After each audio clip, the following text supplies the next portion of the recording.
right, that right there are protesters in China calling for leaders to step down, including China's President Xi Jinping, over the country's strict zero COVID policies and their lockdown measures currently. In the city of Guangzhou, protesters are clashing with riot police in hazmat suits. This is an eerie image. Videos posted to social media yesterday. Some of these protesters seen throwing objects at police as they advance in formation in those hazmat suits and shield. Police in China have also scrubbed many of the protest videos from Chinese social media, so it's very likely we are not seeing everything that is taking place right now. Joining us to talk more about this, Michael Pillsbury, Senior Fellow and Director for the Chinese Strategy at the Hudson Institute. He's also the author of the 100-Year Marathon, China's Secret Strategy to Replace America as the Global Superpower.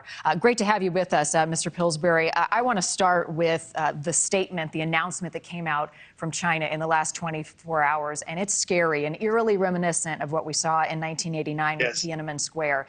They said they are vowing to crack down by hostile force against these protesters. What do you make of that statement from China? Well, they're trying to demonize the protesters, Marni. The idea is to say that this is the Americans or others, so-called hostile foreign forces, are behind this. They're trying to take away the cause of the demonstrations.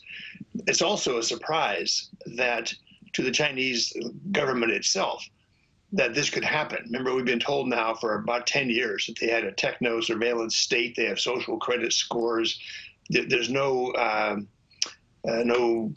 means that they can talk to each other and assemble. That was all wrong. It turns out they've been very creative, these demonstrators. They're even using dating apps. They tried to use Apple's AirDrop device, but Apple has blocked it in China, which is not good, obviously, for the demonstrators and shows Apple, a bad side of Apple people hadn't understood before. So I'd say, in general, what we're seeing is quite a surprise. This is the fifth night. What is surprising to me is that President Biden has not spoken out yet. Apparently, he and Senator John Kerry are hoping that climate change and cooperation with China is still the way to go. So the demonstrators may be feeling a little bit lonely for lack of foreign public support, Marni. Right, where are our allies? Let's listen to John Kirby, coordinator of strategic communication within the White House and the Security Council, what he had to say about the situation. Nothing's changed about the president's firm belief in the power of democracy and democratic institutions and how important that is. We're watching this closely, as you might expect we would. And again, we continue to stand up and support the right of peaceful protest. What would you like to hear from the White House, specifically regarding Americans who are in some of these Chinese cities right now, what the embassy is doing, and the White House's stance as the protests continue? I'd like to hear something very specific that mentions the Chinese demonstrations, and specifically that the zero COVID lockdown idea is a bad idea. That's taking the side of the demonstrators. What is happening instead is these vague comments you just played from Admiral Kirby, that yes, we support the right of assembly all over the world. That doesn't help anybody. And frankly, President Biden's approach is the same as Xi Jinping.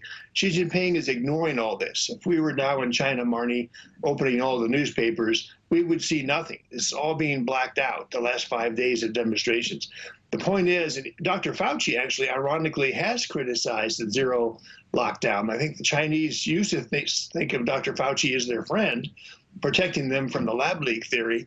But now even Fauci on TV on Sunday said this does not make sense, he said, which translates into Chinese, 没有道理. It means it's crazy to have this zero COVID lockdown. So I'd like to see something specific that supports the issue the demonstrators are in the street about. That would be very helpful, I think, to all, not just pretending like this is not happening.